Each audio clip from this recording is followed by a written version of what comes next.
Okay, so I have called in a big favor of Jim Sterling here to play a game with me because I think he's rad. But what would you like to say to my audience? Well, Storm asked me to say this. I don't trot out catchphrases like Nancy Cartwright on The Simpsons, that bitch who has nothing else to her name, so she comes on every time and goes, "Cowabunga!" But he wanted me to go, "Badical!" Because I do Sonic the Hedgehog on a video sometimes. With your mouth, I presume. With my mouth, with words coming out of it when I speak. Alright, so we're going to play Super Mario Bros. 3 for the Super Nintendo. The catch is, it's, All-Star, and we're doing it with a portable, non-Nintendo device with super shit controllers. And they rattle, there's only 50 cents from a covered market, sold by some guy called Akbar somewhere. We could do some Samba de Amigo with this stuff. Alright, so you cool with being Luigi? Huh? Luigi's the best one. Oh, nothing but Luigi, okay. Alright, so we're going to start a new thing. Make sure that things are, Let me check the recording on the computer again. It seems to have stalled. Let us make videos with technology! Okay. So no matter what, we're going to have to sync up the audio afterward. Okay, 2 players. I'm going to turn this up on our end here. Oh, I'm leaving you behind. So you had a story about Super Mario Bros. 3. Yeah, fun fact regarding Super Mario Bros. 3. When I was 13, I was temporarily clinically depressed, which was a fun time for all involved. But at the same time, my mother had become obsessed with Super Mario Bros. 3 and would play it all the time. So Super Mario Bros. 3, its music, its graphics and sound effects became synonymous in my mind with misery, desolation and an overbearing fear of death. So now every time I play Mario Bros. 3, I want to commit suicide. Oh. Which is difficult for a video game reviewer, but it always makes an interesting story when you're an incredibly boring person and have nothing else to say on a video. So that's something to think about. Okay, I sort of wish we had Donkey Kong Country now. Alright. Okay, so it's my turn. Okay.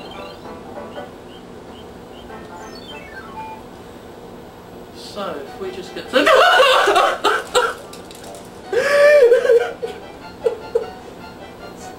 It's gonna be okay, man.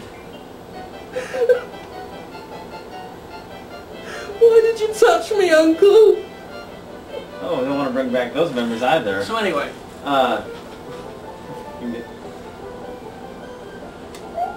This is difficult for me to play, of course, because I'm wearing sunglasses as a kind of conceit. Because I like to think that it distracts people from my being fat, because they're too busy looking at the sunglasses. Which it works, but it means I'm really terrible at playing video games. But I'm not going to take it off. Earlier you said you look like Roy Orbison. Oh yeah, like an incredibly round Roy Orbison. More orb than Ison, to be honest. Who exactly is Roy Orbison? Oh, Flame Shield. The singer of Pretty Woman, Only the Lonely. Oh. I mean, to be honest with the Aviators, it's more of a Jeff Lynne from ELO kind of thing.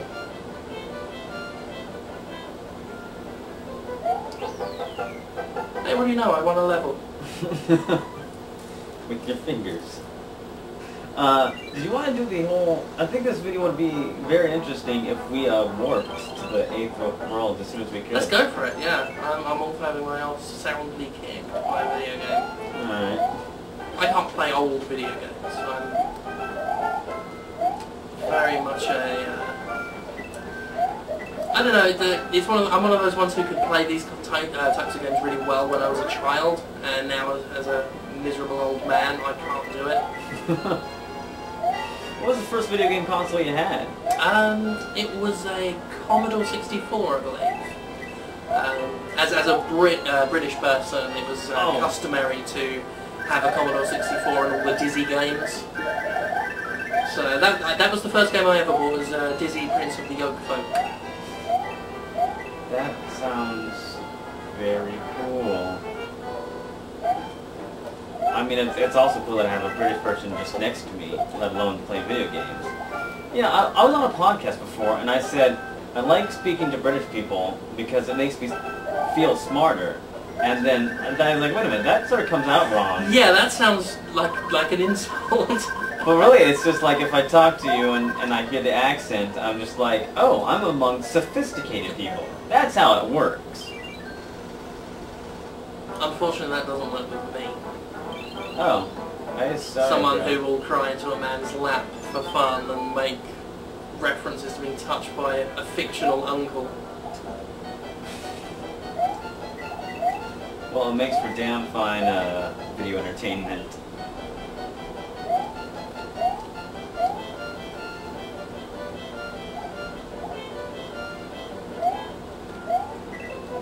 When was this Commodore 64 released? Long before I ever bought one, because we were a very poor household. So I would... son of a biscuit! It's just gonna go up on Destructoid, so you'd be like your usual self. Oh, clitoris. Bollocks. There.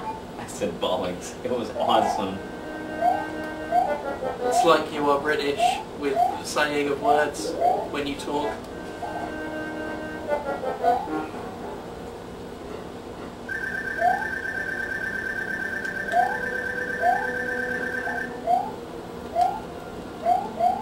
And here we will just do the, here we go.